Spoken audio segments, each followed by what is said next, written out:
Paulón, justamente, diputado de la Nación. ¿Cómo estás, Esteban? Cristian Loiacono te ¿Cómo estás? saluda. ¿Qué haces, Cristian? ¿Cómo te va? ¿Todo bien? Buenas Bien, tardes. muy bien, buenas tardes. Muchas gracias por tu tiempo. Sabemos que son No, por momentos favor.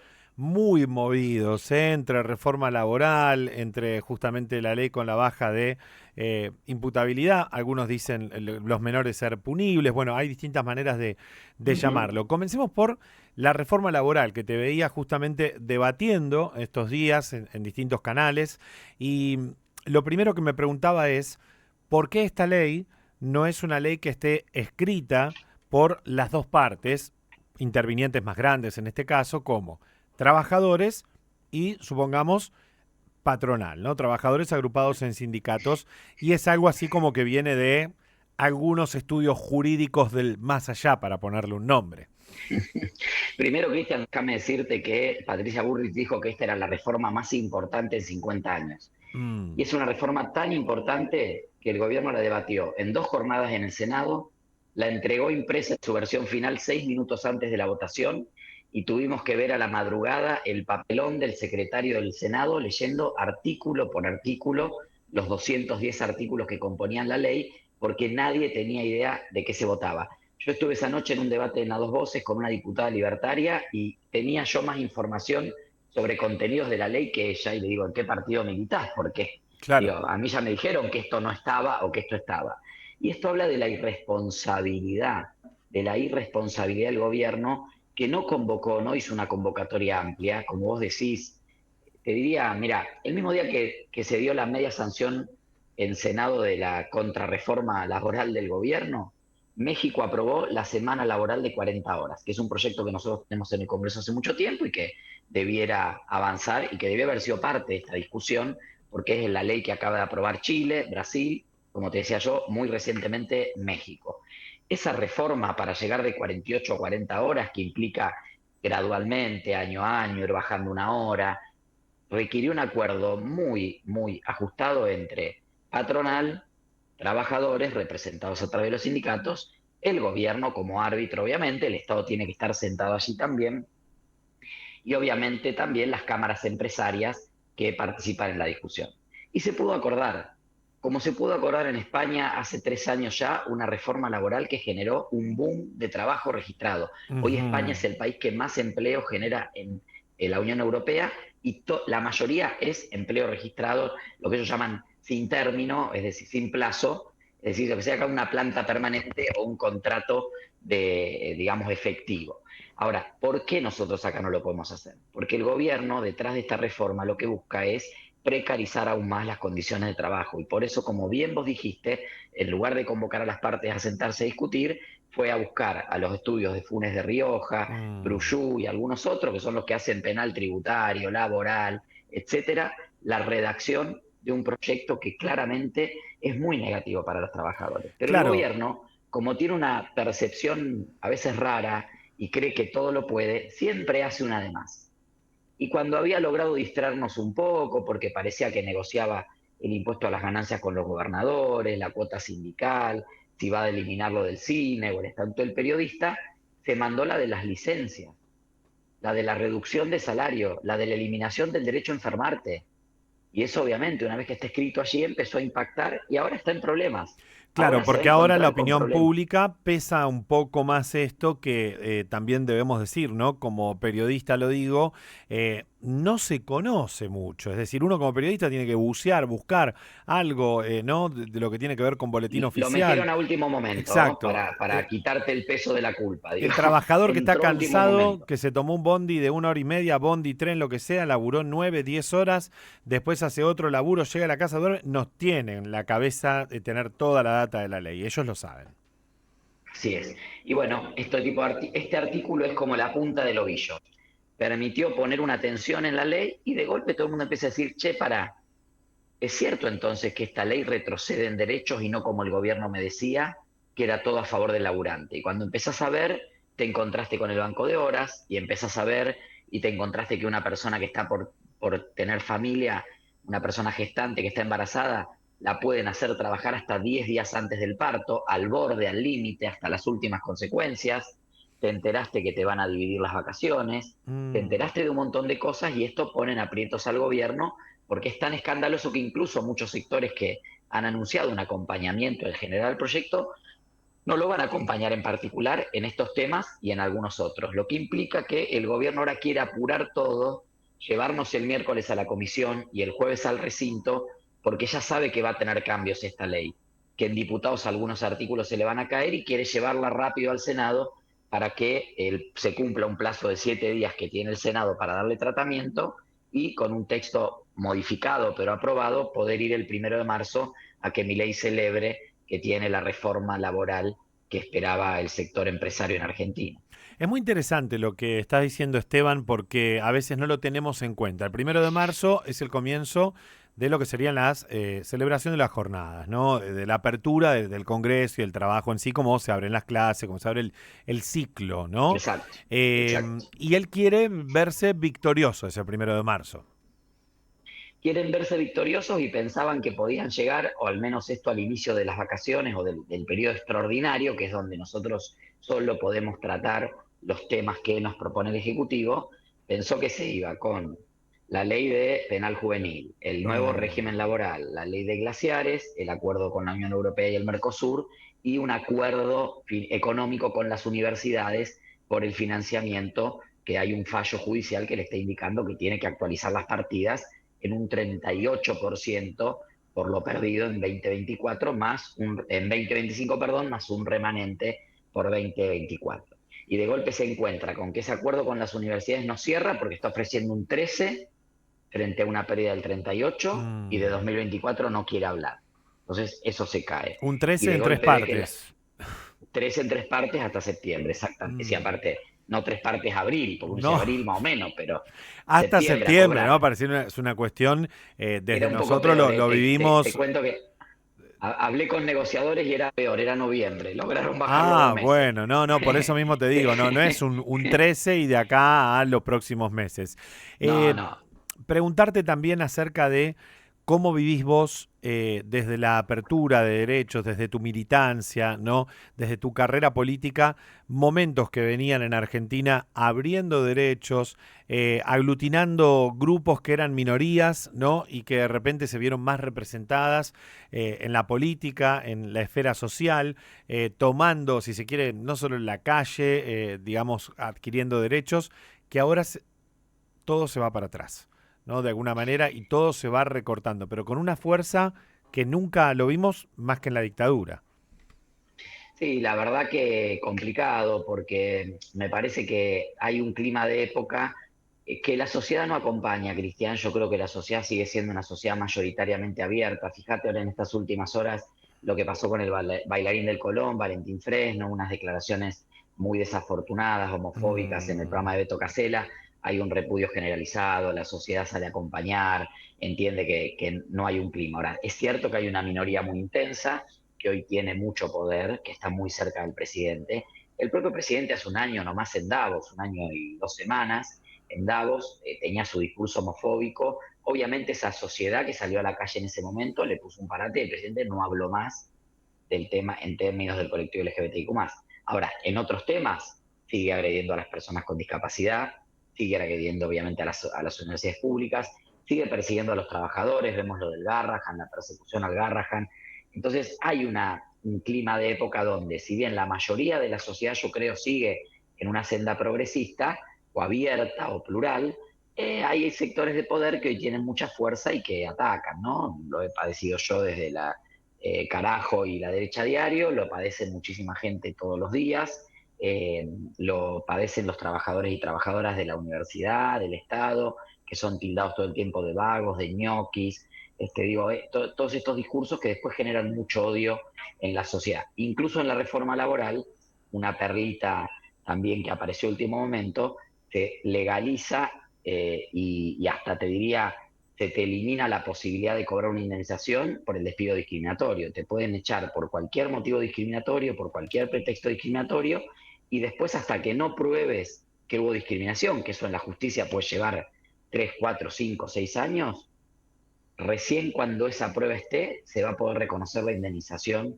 especial por discriminación. Mientras tanto, jodete, te quedaste sin laburo porque a tu jefe se le ocurrió que por tu peso, por tu orientación sexual, por tu religión, por tu idea política, por el barrio en el que vivís o por el motivo que sea. Entonces, este clima está y a nosotros nos toca seguir en la calle acompañando bueno, planteándole a la sociedad por qué es importante y por qué es positivo vivir y mantener una sociedad plural y diversa. Esteban, en el off the record, ahí en los pasillos, en la gente que te encontrás, sobre todo que votó a favor de esta reforma laboral, pero que piensa de esta manera, diputados y senadores, ¿qué te dicen? Mira, hay una excusa bastante, una excusa, digo, un argumento bastante escuchado, es bueno, algo hay que hacer, bueno, hace mucho, hasta ahora como funcionamos no anduvo, bueno, Mm, hasta ahora esto no tuvo resultados, hay mucho empleo sin registrar, hay mucha gente sin laburo, cuando mejore la economía, esta reforma va a empujar la creación de empleo. La verdad que a mí me parece que hay una evaluación equivocada de eso, ¿no? Uno no termina de encontrar en la ley, básicamente las grandes empresas son las más beneficiadas en términos impositivos, de ventajas, de multas, etcétera. Las grandes empresas, y te diría la mayoría de las pymes, no dependen de cuánto cuesta despedir un trabajador o si el aporte va a ser 1% más o 1% menos, o quién va a pagar la indemnización para contratar a una persona. Contratan personas si hay línea de producción abierta, contratan personas si hay consumo, contratan personas si los laburantes con los salarios pueden comprar algo. Y hoy tenés una presión en el transporte, ustedes están en el conurbano, colectivos que cruzan del AMBA, en el AMBA, que cruzan de provincia a capital y de capital a provincia, acaban de aumentar 30%. Hay mm. familias que tienen uno o dos pibes, tienen un presupuesto de 100, 150 lucas por mes para ir y venir del laburo, para ir y venir a la escuela, o para ir y venir a la universidad. Sí, Las becas están. nunca se entiende dónde la gente va a gastar la plata para el consumo, donde obviamente cuando hablamos de consumo es para darle trabajo a múltiples oficios, sea desde el ocio, o sea desde tomar un curso o de lo que sea, porque hay que pagar servicios, porque los sueldos están congelados y porque el vivir ya te saca la guita. Y porque cuando vos ves el índice de inflación, ahí hay una doble pinza. Cuando vos ves el índice de precio Mm, al consumidor tan cuestionado, pero vamos a darle la derecha por un minuto al gobierno de que efectivamente en enero fue 2,9. mm. ¿Qué salario aumentó 2,9 en Argentina? Y ese 2,9 esconde el 5 de alimentos. Entonces, cuando vos empezás a pagar y el 4 y pico de servicios, que es luz, gas, agua y transporte. Entonces, cuando vos en el presupuesto, si vos ganabas 100.000 y el sueldo aumentó el 1%, pasaste a ganar 101.000. Pero vos antes pagabas 10.000 pesos el kilo de carne y ahora pagás 10.400 mangos el kilo de carne. Mm. Y antes pagabas la leche 1.600 pesos el sachet y ahora pagás 1.800 pesos el sachet. Y entonces vos decís, en eso todos los días, multiplicarlo por 30, etcétera, llega un momento que no te dan los números No, y claro. entonces todo lo que es consumo por fuera, que sería comprarte una zapatilla un poquito mejor, cambiarte la remera más seguido, ir al cine, ir a la plaza y comprar un pororó, qué sé Lo que yo, mueve la sociedad, el porque copo de arroz, alguien hace la exactamente, remera, alguien pone el carrito con los exactamente. pochoclos, ¿no? Exactamente. Entonces ahí tenemos un problema que el gobierno no admite. Y entonces, claro, todo, viste, con creatividad contable. No, 2% de inflación, 1% de inflación. Bueno, si los sueldos no aumentan, están congelados, aumentan la mitad de la inflación. Y el índice de inflación al gobierno le sirve para explicar algo, pero cuando uno hace el desagregado, ve que lo que más se consume es lo que más aumenta, bueno, claro que cada vez hay menos ingreso disponible, ni que hablar el salario público, docentes y no docentes universitarios. Digo, ahí ya estamos hablando de caídas de 10, 12, 15, 20% del poder adquisitivo, prácticamente sueldos de hambre. Por último, quiero preguntarte por otro tema. ¿Votaste a favor en la ley de la baja justamente para que a partir de los 14 años los menores sean juzgados por determinados delitos, ¿no? O sea, vamos a ponerlo así, porque no es para todo. ¿Por qué votaste a favor? ¿Qué te parece, digamos, esta baja? A ver, en primer lugar, nosotros venimos planteando desde el año 2006, desde el Partido Socialista, los proyectos de régimen penal juvenil, que es lo que se votó. Bien. Yo sé que en el discurso público nosotros tenemos al presidente diciendo delito de adulto, pena de adulto, Patricia diciendo el que las hace las paga. La verdad que el proyecto que se votó es un sistema penal juvenil diferenciado del de adultos, que tiene escalas distintas, que tiene tipificaciones distintas, que tiene establecidos los acompañamientos sociales en términos de la reinserción social. Por supuesto no es el proyecto que había presentado el socialismo, no voy a ser hipócrita, Mm, seguramente mucho más comprensivo y con muchos más derechos. Pero nosotros estábamos ante una realidad que era que el gobierno tenía los votos para aprobar este proyecto, no nos necesitaba, pero se abrió una instancia de diálogo, tanto el año pasado como el año pasado una parte y este año otro, donde logramos incorporar algunas modificaciones que eran muy importantes, y que si nosotros no estábamos ahí, no lo votábamos, no se incorporaban, como por ejemplo la prohibición expresa de que un pibe o una piba que haya cometido un delito tenga que ir o pueda compartir eventualmente una institución penitenciaria con una persona mayor que está privada de la libertad por un delito de otro tipo. mm, Entonces, garantizar los derechos y garantías de la Convención de Niños y Adolescentes, garantizar otra escala penal, garantizar una pena máxima mucho menor que la de adulto y garantizar un tratamiento diferenciado son elementos importantes. No alcanza, por supuesto, es una ley incómoda, uno quisiera estar discutiendo políticas sociales y de inclusión de los pibes y las pibas, pero estamos discutiendo esto que aparte pone un estándar nacional, porque hay que decir que más del 90% de los delitos que juzga esta ley son provinciales. Hay muy pocas, te diría que son excepcionales las personas menores que son juzgadas por delitos como narcotráfico o trata, o contrabando, que son delitos federales. La mayoría de los delitos hoy los juzgan las provincias, que sí tienen sus regímenes penales, que no tienen estos estándares, que muchas veces los pibes y las pibas quedan a criterio de los jueces. Yo hoy recibí un montón obviamente, de comentarios negativos de gente con la que comparto un montón de espacio y con la que siento que compartimos una idea general de país, porque, bueno, me preguntan y muchos, algunos se enojan, otros se decepcionan, otros preguntan, no terminan de entender por qué votar.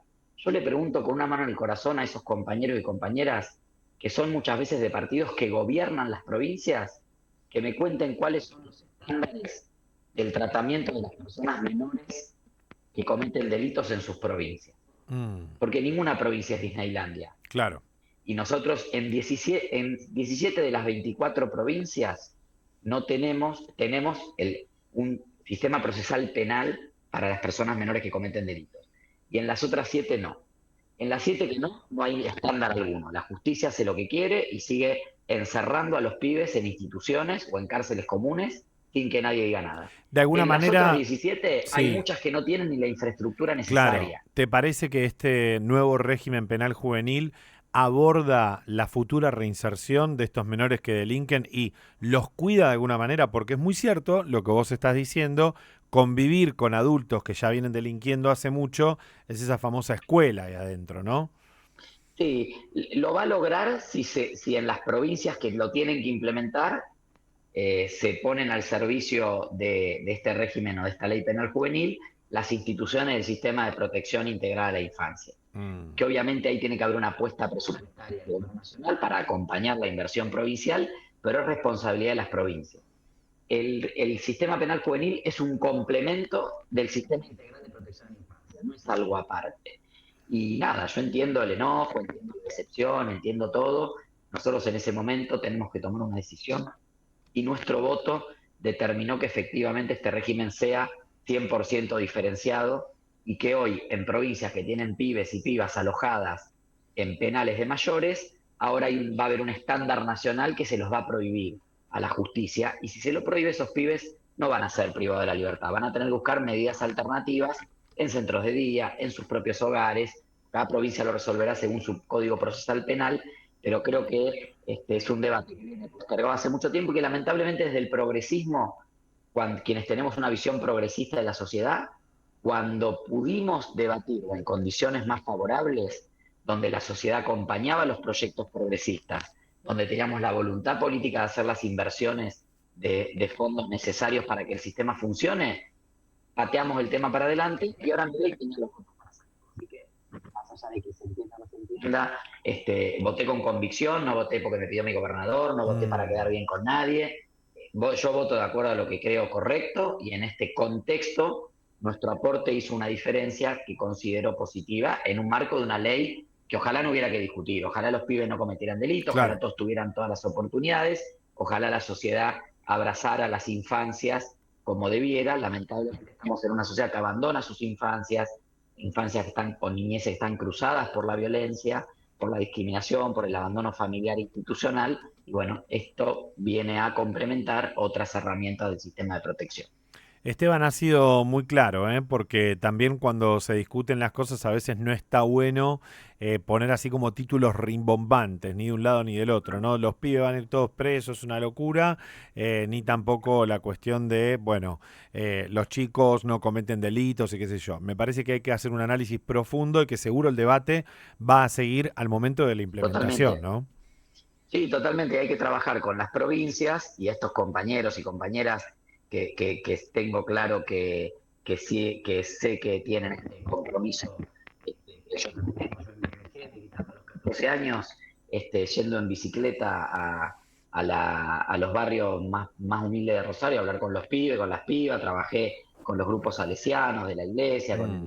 con Sí, Pocho sabes, Letrati, con el sabes padre lo que Montaldo. sufren y sabes lo que sufren la gente que Sé lo que vive pasa ahí, en los barrios sé lo que pasa humildes, ahí. que muchas veces no Y creo que ahora lo que encuentra tenemos que hacer, la todos que solución. tenemos un compromiso con esto, es laburar en cada provincia y en cada municipio para que el sistema tenga las herramientas y que eventualmente, si algún pibe tiene que ser juzgado en el marco de este sistema de régimen, estén todas las garantías dadas para que no sea un posgrado de delincuencia, sino sea el inicio de una oportunidad nueva y de una posibilidad de... Totalmente. Esteban, muchas gracias por tu tiempo, realmente muy valioso y muy importante conversar con vos. Te agradecemos. Gracias, Cristian. A disposición, un abrazo grande. Esteban Paulón, justamente diputado nacional de Provincias Unidas, y hablábamos primero de la reforma laboral acerca de estas cuestiones que se han hecho tan rápido, tan fuerte, no como que entre la reforma, y él lo decía bien clarito, la reforma, la mejor reforma de los últimos 50 años, no están convocadas las partes, está hecho por estudios jurídicos, no costaba nada pensarlo de otra manera, fíjense el ejemplo de México, que viene hace tiempo debatiéndolo y lo va a implementar y recién a partir del año que viene, ¿no? Como diciendo, hasta también nos damos tiempo para debatirlo, lo cual incluso va en otro sentido. Baja las horas, pero el tiempo para pensar. Y me pareció muy importante lo que dijo, porque hoy escuchaba también justamente a la mamá de una chica que delinque en Rosario y que está presa ahora, y ellos no podían con la situación. Entonces ellos mismos la denunciaron como padres y decían, no contábamos con que los espacios del Estado nos puedan dar esa seguridad para que nuestra hija esté bien. Un pibe de 14, de 15, de 13, que entra a un penal o a un correccional, pero que después tiene contacto con los mayores que están hace mucho en esto, por supuesto, es un desastre también para ese chico, para esa persona. 34 minutos de las 5 de la tarde. Pasaba Esteban Paulón por aquí, justamente diputado nacional de Provincias Unidas, en Hay que Seguir, hasta las 7.